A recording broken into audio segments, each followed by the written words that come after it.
Hello everybody, and welcome to my channel. Today's video is about my Alpine Pond Ecosphere, week 1 specifically. Throughout the first 4 days, I wasn't able to see much due to the murky and muddy water. It didn't really settle down, so I couldn't really get much content out of it. However, from day 5 and onwards to day 7, the water actually cleared up very nicely, and you're able to see quite a lot. You're able to see all the grass at the bottom, some duck lily at the top, some microorganisms floating around. Here I'm moving it around just so that, you have a better angle of the actual stuff inside of the jar. You can see the plants themselves moving around, microorganisms sticking to the glass, etc. And I believe these to be copepods, some small crustaceans, whatever. And the main thing that surprised me was how alive things were. I went to a pretty deserted pond. It didn't really seem like there was much life. Spare a couple fish floating around, but that was about it. However, in this small little jar, there's so much life just floating around. And obviously these are just wide angle shots, but a couple seconds after this, there'll be a lot of microscope shots. So you'll be able to see actual close-ups of the organisms. And most of them are just kind of underside shots, so shots of the organisms sticking to the glass. And you can kind of tell that they're so small that they're transparent. These organisms are not used to being in such bright areas, I'm assuming, because they're so far under the water that they're not adapted to be very colorful, or they don't need to hide from anything, so they're quite transparent. They're not very used to light, as you can see. This is in the darker portion of the jar. And one thing about these small microorganisms is that since I'm not an expert, I can't really identify what kind of microorganisms these are. Obviously, they have small differences from one another, but many of them look very similar. They have the same build, same body, same transparency, and the one you see on screen right now, it has 2 distinct antennae at the very top. I think it's actually eating something. It's eating some of the little specks of algae on the glass. As you can see, it's moving up and down. And towards the bottom of its body, it has 2 propeller kind of things. At first I thought it was leaves, just stuck to it, but that's the way it's designed. And it also has a bit of a tail-like thing as well. I'm not sure if anybody is able to really identify what this is, because it's not the clearest shot, but that's all the footage I was able to get of this specific microorganism, because it really enjoys being in the dark, and if I ever put the microscope's light on it, it would just run away very fast.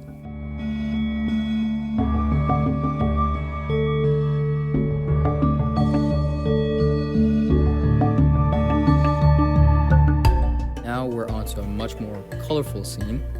This microorganism is much clearer to see, and it actually very much enjoyed the lighting.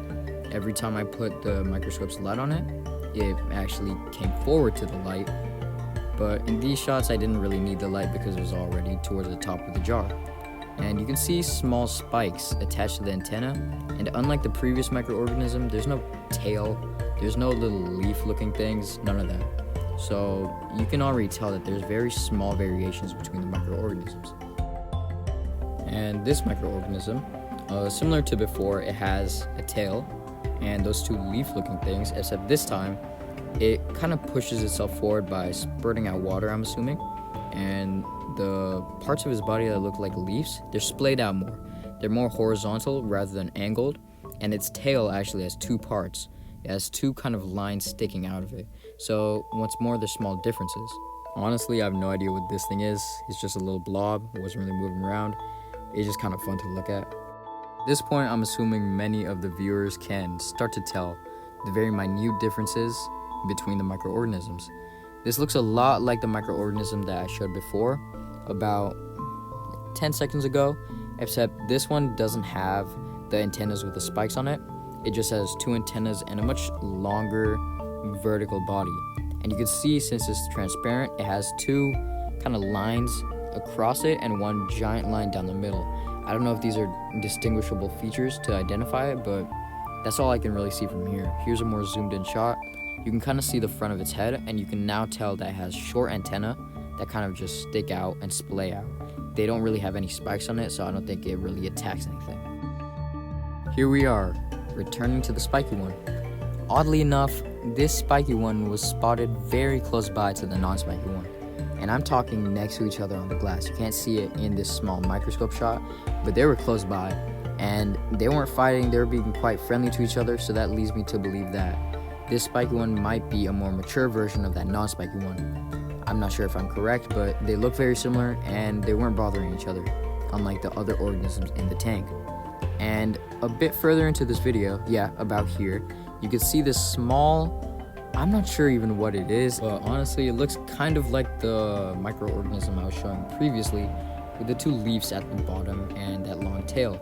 Except this one was much smaller than those two, and the tail was much longer. Once again, I cannot identify these things for the life of me. I'm just kind of observing. And this is kind of the penultimate part of the video. It's setting up for the finale, you could say. And I know this might seem boring. It looks like a still image. It might even be an image, but trust me, it's not. It's a video. I know it's not moving at all, but if you watch towards the end of the video, something mildly interesting will happen regarding this microorganism. More specifically, something violent, if you want a hint. And to describe this microorganism, it looks very much like a clamshell or a seed with a little black dot at the front of it. It might be an eye, the head, I'm not sure. And you can see very lightly two antenna kind of things that branch out like deer horns. And once they branch out, they have even smaller branches that kind of splay outwards. So, as stated earlier, there are many small variations between these microorganisms, and I'm not sure if they're all related to each other. They're all very different, and honestly, I'm not sure if I would have found any other organisms if I'd taken the water from the other side of the pond. And once more, on the screen, you can see that small leaf-looking thing floating around. That one loves to just kind of photobomb the background of these shots. I'm not sure if it's hostile towards these things or if it is attracted to the food, because I'm assuming that the microorganism on screen is feeding because it's been moving still for quite a bit. And there's very small piece of algae stuck to the glass. So the one stuck to the glass, I'm just assuming they're feeding. So I don't know if that small one just saw the food that this one was eating and it was interested or what. But they weren't really fighting. They were just kind of mingling around, I guess. And now we're getting closer to the more interesting part of the video. Just wait a couple more seconds and you'll see what I'm talking about.